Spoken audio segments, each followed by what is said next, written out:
다음은 행정개입 청구권입니다. 행정개입 청구권도 우리가 맥락 한번 잡아봅니다. 행정개입 청구권, 이번에는 역순으로 가볼게요. 행정개입 청구권은 공권이라는 걸 알아야 됩니다. 공권은 공권과 공의무를 합하면 공법관계죠. 이런 공법관계는 행정법의 법원이 적용된 법률관계입니다. 행정법의 법원은 법치행정 원칙에서 문제가 됐죠. 법치행정 원칙은 법치주의 원칙이 행정법 분야에 적용된 새로운 하나의 원리로서 행정법은 행정을 규율하는 법이죠. 행정을 규율하는 게 행정법, 얘도 법이니까 법치주의가 적용되고 행정법 영역에서의 법치주의가 법치행정의 원칙이고 행정은 법에 합치돼야 되는데 행정법의 법원은 성문법원, 불문법원이 있고 행정법의 법원이 적용되는 게 공법관계고 공법관계의 주체도 배웠습니다. 행정주체, 행정기관, 행정청의 관계를 배웠고 공법관계는 권리의무 관계로 이루어져 있는데 공법에서 인정되는 권리가 공권이다. 공권은 개인적 공권, 그 중에서도 소극적 공권과 적극적 공권이 있는데 적극적 공권으로서 전 시간에 무하자 재량행사 청구를 배웠고 지금 행정개입 청구권을 배우고 있다. 공권인데 공권을 5자로 늘리면 뭐라고 했어요? 법률상 이익이라고 부른다. 법률상 이익은 어디에 규정되어 있다? 행정소송법 12조에 규정되어 있습니다. 12조는 원고적 격이죠. 따라서 이런 행정개입 청구권은 소송 요건 중에서 원고적 격과 관련해서 논의 실익이 있다. 다만 뭐일 때? 거부 처분일 때만 이런 공권의 행정개입 청구권은 대상적 격의 요소로서 대상적 격으로 논의가 된다. 여기까지 알면 되겠습니다. 자, 개념을 한번 볼까요? 개념. 먼저 보겠습니다. 행정개입 청구권이란 개인이 자신의 권익을 위해서, 권익은 권리 또는 법률상 이익이죠. 누구에게? 행정청에게 행정권 발동을 청구할 수 있는 적극적 공권입니다. 공권의 발동을 요구하는 걸 우리가 적극적 공권이라고 불렀죠. 또 개인이 하니까 개인적 공권인 거죠. 행정개입 청구권은 자신에게 공권의 발동을 청구하는 행정행위 발급 청구와 제3자에게 발동을 청구하는 협의의 행정개입 청구권이 있습니다. 협의라고 쓴 이유는 뭐냐면 둘을 합해서 광의의 행정개입 청구권이라고 부르는 것이죠. 친구 집에 놀러 갔더니 친구 집에서 키우는 개가 내 발을 물었어요.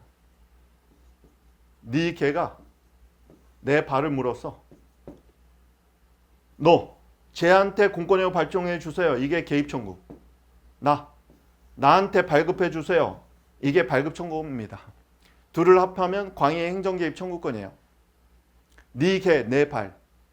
따라서 행정행위 발급 청구는 행정행위 처분이라고 했죠. 처분을 발급해달라는 말은 발령해달라는 얘기죠. 자신에게 일정한 처분을 발령해달라고 요구하는 것이 행정행위 발급 청구권. 타인에게 공권력을 발동해달라고 요구하는 것이 행정개입 청구권인데, 자, 말이 어려울 뿐이에요. 여기 보세요. 심야에 옆집에서 소음이 너무 심해. 그러면 경찰에 연락을 하죠. 112로 전화를 합니다. 옆집에서 너무 소란 써서 잘 수가 없어요. 경찰 좀 보내주세요. 그렇게 요구한 게 행정개입 청구권입니다. 자, 주차 문제로 싸워요. 싸우면 누군가 신고하죠. 그럼 공권력이 발동되는 거죠. 경찰들이 나타납니다. 그게 행정개입 청구권이에요. 그리고 내가 이렇게 살고 있어요. 살고 있는데 옆에 공장이 생겼어요. 그런데 내가 여기서 김양식장을 하고 있는데 갑자기 막 김양식장에 있는 것들이 다 죽어요. 보니까 여기서 막 폐수가 나오고 있는 거야. 이것 좀 시정해 주세요. 말 안 들어요. 그래서 관련 행정청에 얘한테 공권력 좀 행사해 주세요. 오염물질 못 나오게. 이렇게 요구해서 얘한테 공권력을 발동해 달라고 요구하는 거. 이게 행정개입 청구권입니다. 얘는요. 중요해요. 우리 단문으로는 무하자 재량행사 청구권이 나왔지만 행정개입 청구권은 특히 사례로도 많이 나옵니다. 단문 사례 다 대비가 필요하겠어요. 그리고 행정개입 청구권이 시험에 나올 때는 보통은요.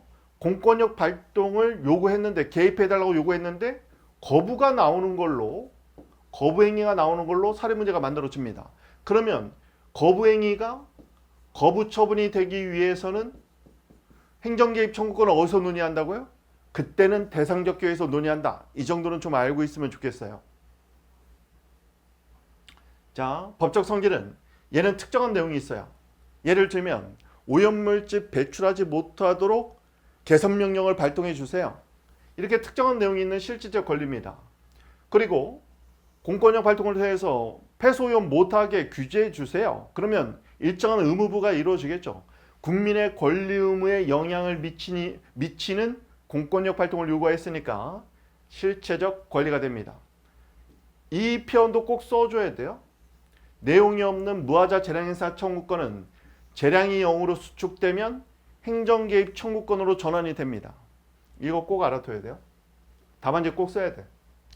공권의 성립 요건은 이 두 가지는 항상 들어간다고 했죠. 강행법규성, 사익보호성. 강행법규성은 행정청의 의무라고 했죠. 여기는 개입 청구니까 개입 의무가 됩니다. 기속행위, 재량행위는 기초법개념에서 했는데 숙지가 됐나 모르겠어요. 기속행위는 법에 규정된 요건이 갖춰지면 행정청이 반드시 공권력을 발동해야 됩니다. 이와 달리 재량행위라면 아까 앞에서 봤던 것처럼 결정재량, 공권력을 발동할지 말지를 결정할 수도 있고 선택재량, 발동하기로 했다면 어느 범위에서 할지 그 효력 범위 등을 선택할 수 있습니다. 따라서 재량행위는 결정재량과 선택재량이 있어요. 기속행위는 법에 규정된 대로 무조건 발동을 해야 되기 때문에 일정한 공권력 발동이 기속으로 되어 있다면, 기속이라는 말은 행정청은 공권력을 발동해야 한다 이렇게 되어 있다면요, 당연히 개입 의무가 발생하는 거죠. 의무로 되어 있는 거니까. 그런데 재량행위는요, 공권력 발동할 수도 있고 안 할 수도 있어요. 그러면 행정개입 청구를 하더라도 할 수도 있고 안 할 수도 있죠. 이럴 때 재량이 0으로 수축될 때만 예외적으로 개입 의무가 발생합니다. 재량이 0으로 수축되면 어떻게 해야 된다고 했어요? 재량이 없어지면 기속행위가 되는 거예요. 기속행위화 되는 거죠. 그러면 기속행위라는 것은 행정청에게 일정한 의무가 발생한다는 말하고 똑같습니다. 강행법규성은 개입 의무가 있어야 된다고 했죠. 이 의무가 있어야 돼. 재량행위는 의무가 아니에요. 왜냐하면 공권력을 발동할 수도 있고 안 할 수도 있으니까. 따라서 재량행위는 의무가 인정되지 않으니까 원칙적으로 재량행위는 강행법규성이 원칙적으로 인정되는 건 아니겠죠. 그렇지만 재량행위도 재량이 0으로 수축되는 특별한 사정이 생기면 행정청에게 재량이 없어져 버려요. 0이 돼버려. 그러면 기속화된 거죠. 기속행위가 됐다는 말은 행정청이 공권력을 발동해야 될 의무가 생겼다는 것을 의미합니다. 시험은요, 볼 것도 없이 재량행위로 줘요. 그래서 재량 0수축을 쓰게 됩니다. 그래서 개입 의무가 발생한다, 이런 논리 구조를 취하게 됩니다. 재량의 0수축 이론 앞에서 했어요. 생신제 등 얘를 줄이면 뭐예요? 중대한 법익입니다. 이런 중대한 법익에 급박하고 현저한 위험이 존재해요. 급저, 뭐 급편이라고 써도 좋고, 급박하고 현저한 위험이 존재합니다. 행정청이 공권력을 발동해서 개입하면 그런 위험 제거가 가능해요. 그런데 개인적 노력으로는 위험 제거가 불충분해요. 그럼 반드시 공권력 발동해야 되겠죠. 반드시 공권력을 발동해서 개입해야 될 의무가 생깁니다. 의무가 생겼다는 말 자체는 기속행위화 됐다는 말이고, 기속행위가 됐다는 말은 재량은 없어졌다는 말이죠. 그게 바로 재량의 0수축입니다. 뿐만 아니라 재량권 발동을 규율하는 그 법규가 공익뿐만 아니라, 공익은 너무 당연한 거고, 국민 개개인의 사익도 보호하는 취지가 있어야 됩니다.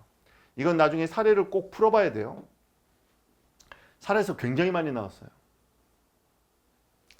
실현수단은 앞에서 봤던 것과 유사합니다. 어떻게 보면 행정개입 청구권은 경찰들에게, 경찰 조직에 제일 많이 청구가 되겠죠. 왜냐하면 사회적 위해들이 많단 말이죠. 사회적 위해가 상당히 많아서 경찰권 발동해 주세요, 연락하는 거 있죠. 그게 행정개입 청구입니다. 자, 만약에 공권력 발동을 거부하거나 부작위했다면 취소 사유라는 걸 전제하는 겁니다. 이거는 사실은 나중에 암기를 해야 돼요. 미리 암기해 놓으면 편하기는 할 거예요. 볼까요? 자, 봅니다. 행정심판, 행정소송, 그 중에서도 처분이니까 항고소송, 거부처분일 때, 또는 부작위, 부작위한 기망, 이런 형법에서 많이 배웠죠. 부작위는 자기 의무를 위반하는 거죠. 취소사유라는 걸 전제할 때 행정심판은 거부처분일 때는 거부처분, 취소심판을 제기할 수도 있지만 거부나 부작위에 대해서 의무이행 심판도 제기할 수 있습니다.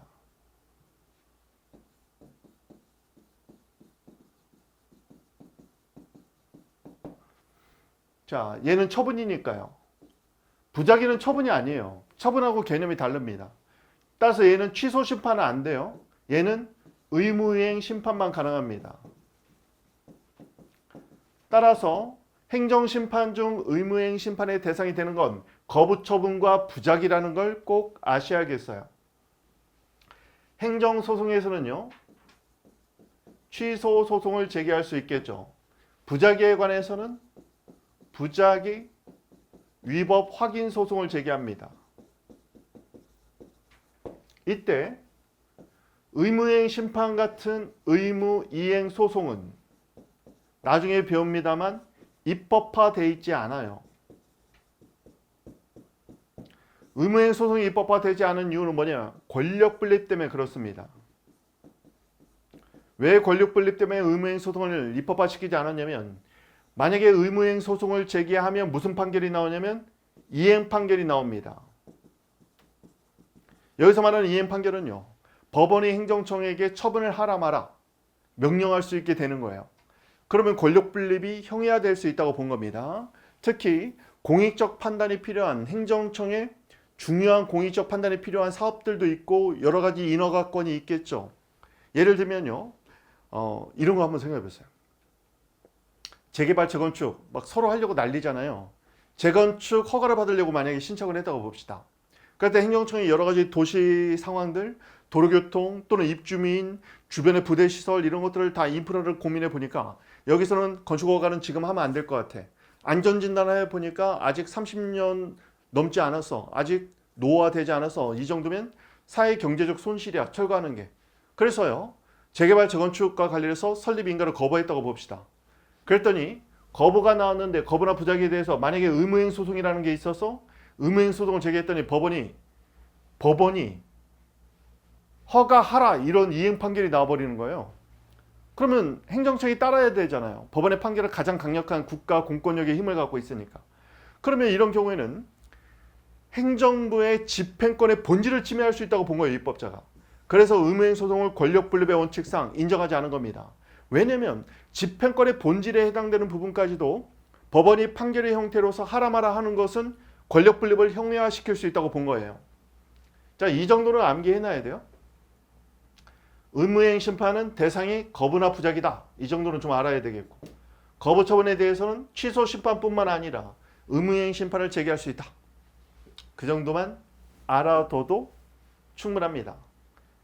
따라서 거부 또는 부작위가 있을 때는 거부처분 취소 심판, 거부처분 취소 심판, 의무이행 심판, 그리고 거부처분 취소 소송, 부작위 위법 확인 소송, 이제 이 부작위만 얘기하는 거예요. 그리고 만약에 공권력을 발동하지 않음으로써 이게 부작위죠. 올해도 경감승진의 국가배상에서 나왔는데, 이중배상이 나왔는데 부작위로 인한 국가배상이 문제가 될 수 있어요. 즉 공권력을 발동하지 않은 것 자체가 위법한 행위가 될 수 있습니다.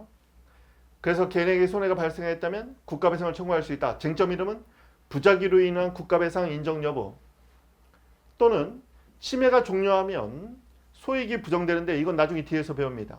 그때는 국가배상 청구로 권리구제를 받는 것이 실효적인 권리구제 수단이 됩니다. 다른 실효적인 권리구제 수단이 있으면 소익이 부정되는데 이건 나중에 뒤에서 배울게요. 개의 의무를 긍정한 판례. 자, 건축주가 토지 소유자로부터 토지 사용 승낙을 받아서 건축 허가를 받았어요. 그런데 공사에 착수하기 전에 건축주의 귀책 사유로 해당 토지의 사용권을 상실한 경우 건축 허가의 존재로 말미암아 토지 소유권 행사에 지장이 있는 토지 소유자는 건축 허가의 철회라고 되어 있지만 이제 나중에 뭐 취소라고 그냥 써요. 건축 허가의 철회를 신청할 수 있는 법규상 또는 조리상 신청권이 있다고 봅니다. 다음, 중지명령의 상대방은 중지명령의 원인 사유가 해소되었음을 이유로 공사 중지명령의 해제를 요구할 수 있는 조리상, 법규상 또는 조리상 권리가 인정된다. 자, 어렵죠? 자, 이걸 설명드립니다. 여기 보세요. 우리나라는 민법을 배웠으면 알겠지만 토지와 토지 위에 있는 건축의 소유권을 달리할 수 있죠. 자, 토지 소유자가 있습니다. 그런데 타인의 토지를 빌려서 건축을 하려고 해요. 건축을 하려는 사람이 건축주죠. 그러면 이런 경우에는 보통은 건축주와 토지 소유자 간에는 보통 건물 소유를 목적으로 하는 임대차 또는 사용대차 계약을 체결합니다.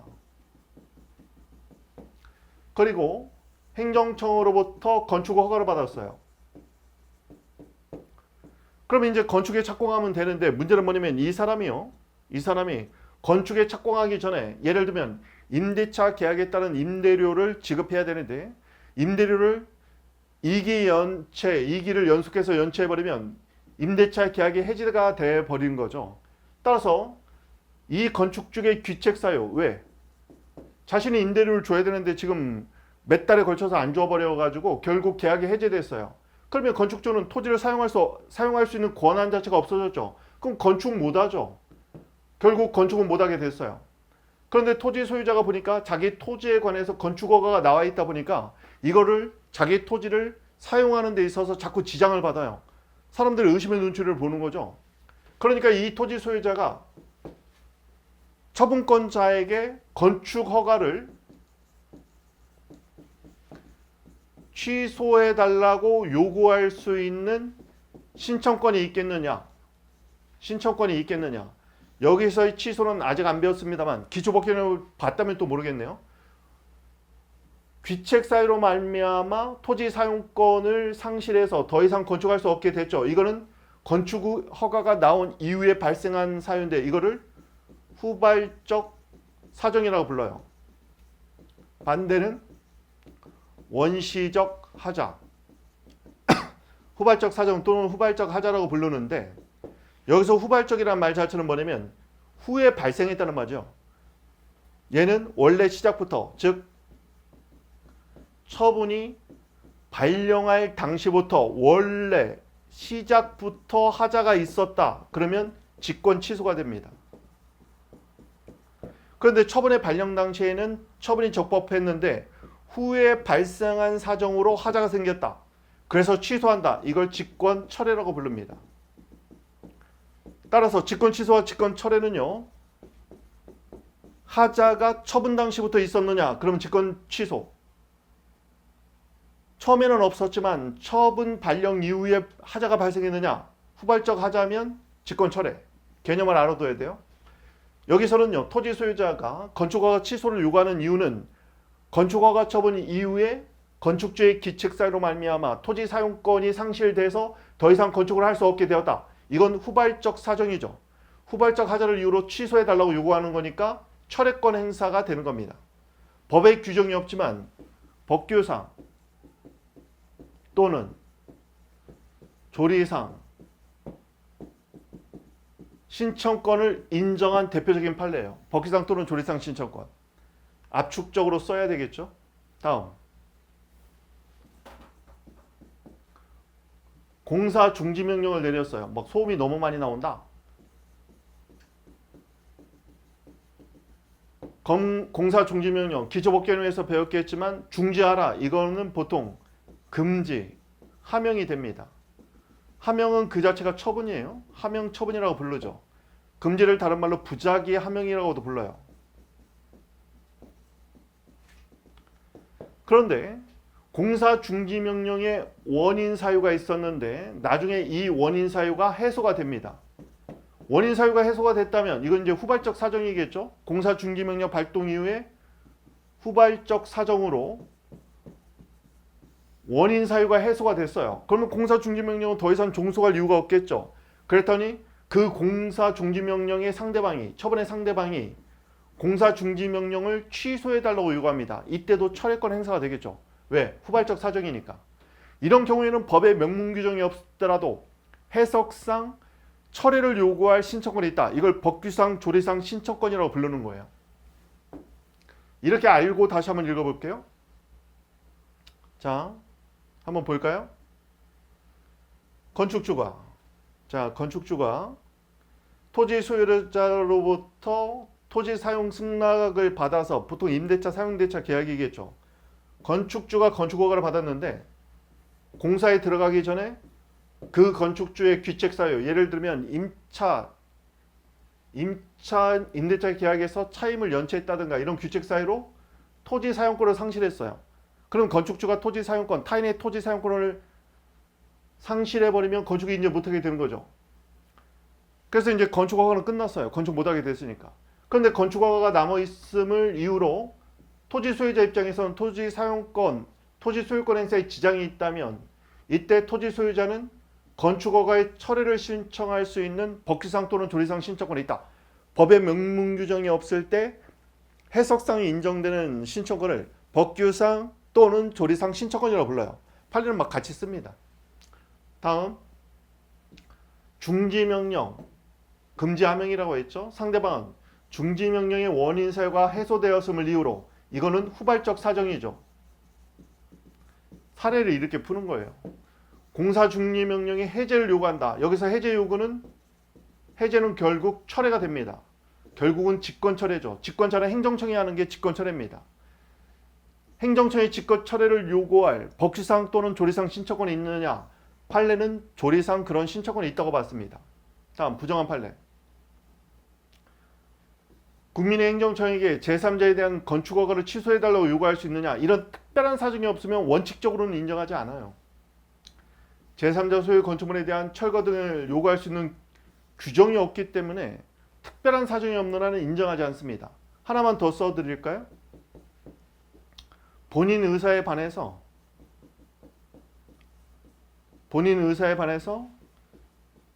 주민등록번호가 포털사이트 같은 데서 유출되잖아요. 유출됐어요. 본인 의사에 반해서 본인의 주민등록번호가 유출이 됩니다.